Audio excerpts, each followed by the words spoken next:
안녕하세요, 리치노마드입니다. 오늘은요, 이 세금 얘기를 한번 해볼까 합니다.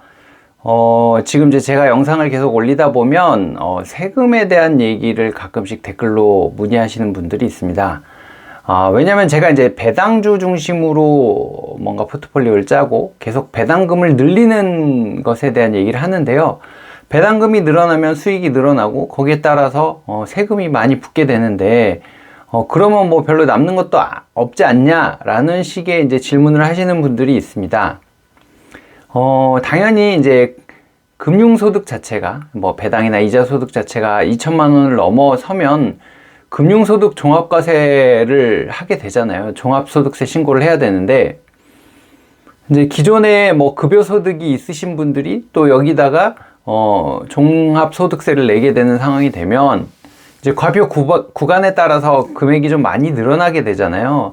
뭐 20몇 % 올라가는 분도 있지만 또 30몇 %까지 올라가는 분들도 있단 말이죠.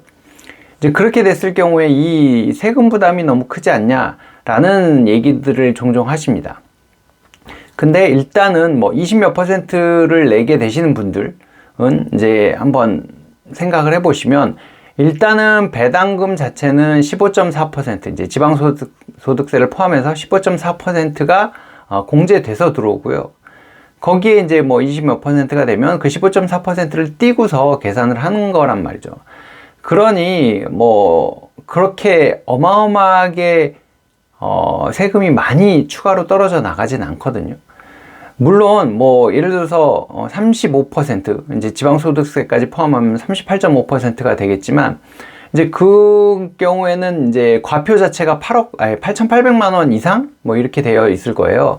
근데 그렇게 따지면 과표가 그 정도면은 연소득이 1억이 넘어간다는 얘기인 거거든요. 제가 지난번 영상에 한 달에 500만 원씩 배당금을 받으려면 돈이 얼마가 필요한가요? 뭐 이제 이런 영상을 찍었었는데, 그러면 500만 원씩 받는다는 얘기는 연 거의 6천만 원의 소득이 발생을 한다는 얘기거든요. 그러면 6천만 원 소득 나왔는데 이제 종소세를 내야 되는 상황이 돼서 20몇 %를 추가로 낸다. 이럴 경우에는 당연히 이제 세금이 한 400만 원 넘게 날라가죠.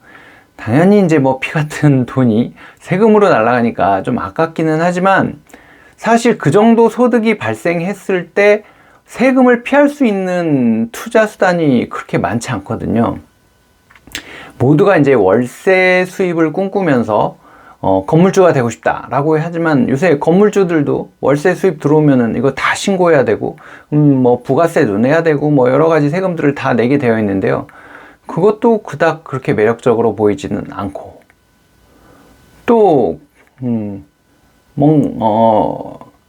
부동산은 그냥 투자를 해서 매매 차익이 생겨도 그것도 지금 뭐 양도소득세를 내야 되잖아요. 이제 뭐 우리가 1가구 1주택일 때는 뭐 세금을 안 내는 경우도 있긴 하지만, 그것 때문에 물론 이 세금의 혜택을 받으면서 투자를 하시려고 옮겨 다니시는 분들도 있기는 한데, 또 부동산 고수분들은 그 얘기 하시더라고요. 그거 세금 무서워서 계속 그 어떤 세제 혜택을 받는 거 계산하고 투자하면 투자의 한계가 너무 생긴다.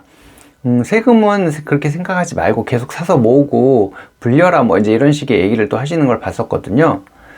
그래서 그럼 부동산도 마찬가지고, 세금 안 내고 할 수 있는 거는, 환차익 같은 경우는 세금을 안 내더라고요. 그래서 그 달러 투자하시는 분 얘기를 보니까 이제 자기는 이게 세금을 안 내서 그렇다고 하는데, 근데 달러로 차익을 낼 만큼의 이제 어떤 능력이 있어야 되는 거잖아요. 그것도 한 6천만 원씩의 차익을 내는 거 쉽지 않잖아요. 그리고 아니면 주식을 내가 저처럼 배당주에 투자하는 게 아니고 차익 거래를 하겠다, 그러니까 매매로 해서 차익을 남겨보겠다라고 하시는 분들 중에 1년에 6천만 원씩 그 차익을 내는 분들의 숫자가 비율이 얼마나 될까 생각해보면 저는 그렇게 많다고 생각하지는 않거든요. 그리고 벌 수도 있지만 당연히 까먹을 확률도 있는 거고. 근데 이제 제가 맨날 얘기하는 거는, 배당주는 주가는 이제 당연히 오락내락 할 수 있지만 배당이 들어오는 거는 어느 정도 확실한 것들로 세팅을 하는 거기 때문에, 적어도 배당은 들어온다라는 이제 어떤 계산을 하고 투자할 수 있는 거잖아요. 그래서 그런 매매 차익을 생각하는 거래도 쉽지 않아 보이고, 그리고 내년부터는 이제 뭐 정권이 바뀌어서 지금 정책이 어떻게 될지 모르겠지만 현재 기준으로는 5천만 원이 넘어가면 그거에 대해서도 또 양도소득세를 물리겠다고 하고 있고, 그래서 세금을 피해갈 수 있는 방법이 쉽지는 않아 보입니다. 뭐 조금 뭔가 절세 방법을 찾아본다면, 이제 결혼을 하신 분들 같은 경우는 배우자랑 이제 투자 금액을 좀 나눠서 배당을 나눠서 받으면은 이제 추가로 내게 되는 이제 종소세가 좀 많이 줄어들 거거든요. 이제 그런 방법을 좀 쓰는 거는 모르겠지만 세금을 아예 피할 방법 자체는 쉽지 않아 보입니다. 그래서 저는 이제 저는 이제 매년 종소세도 내고, 예전에 뭐 양도소득세까지, 주식에 관련된 양도소득세까지 내봤었는데 세금을 피하는 방법이 사실 쉽지 않아요. 그리고 그거 고민하는 것보다는, 세금 피하는 방법 찾는 것보다는 차라리 소득을 늘리는 방법을 고민하는 게 훨씬 더 생산적이지 않을까라는 생각을 해보고요.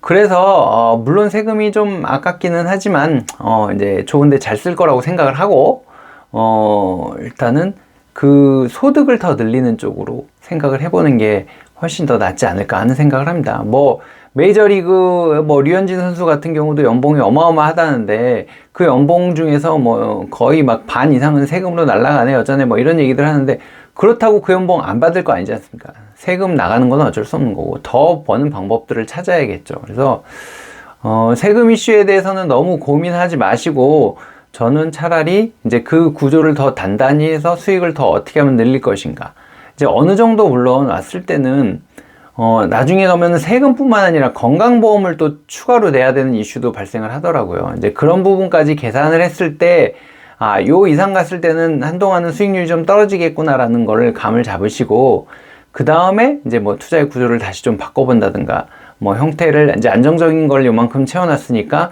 그 다음부터는 조금 더 공격적인 투자를 해봐야 되겠다 라는 생각을 해보실 수 있고, 그런 구조를 짜는 것도 방법이겠죠. 그래서 세금에 대한 부분은 너무 고민하지 마시고요. 한번 좀 뭐 이제 고민은 하겠지만 그것보다는 어떻게 하면 돈을 더 많이 벌 수 있을 것인가, 그런 배당 소득이나 안정적인 소득을 더 많이 만들어낼 수 있을까를 더 고민하시는 게 낫지 않을까.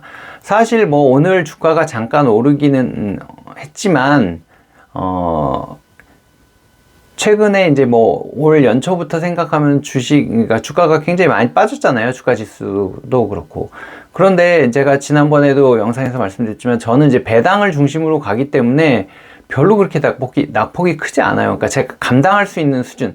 물론 이제 시드가 커져서 금액 자체는 커졌지만 이제 그 수익률, 그러니까 적자율로 따졌을 때는 뭐 그래도 뭐 이 정도면 양호하지라는 수준의 뭐 이렇게 손익을 보이고 있어서 저는 이 형태의 투자 구조를 아무래도 기본으로 갖고 가고, 추가적인 이제 뭐 수익을 바라는, 그런 매매 차익을 바라는 그런 성장형 주식들에다가 좀 더 투자하는 뭐 그런 형태가 되지 않을까 싶습니다. 일단 이건 제 의견이니까요. 참고하시고 여러분들의 투자 구조도 잘 짜보시기 바랍니다. 오늘은 여기서 마치도록 하겠습니다. 고맙습니다.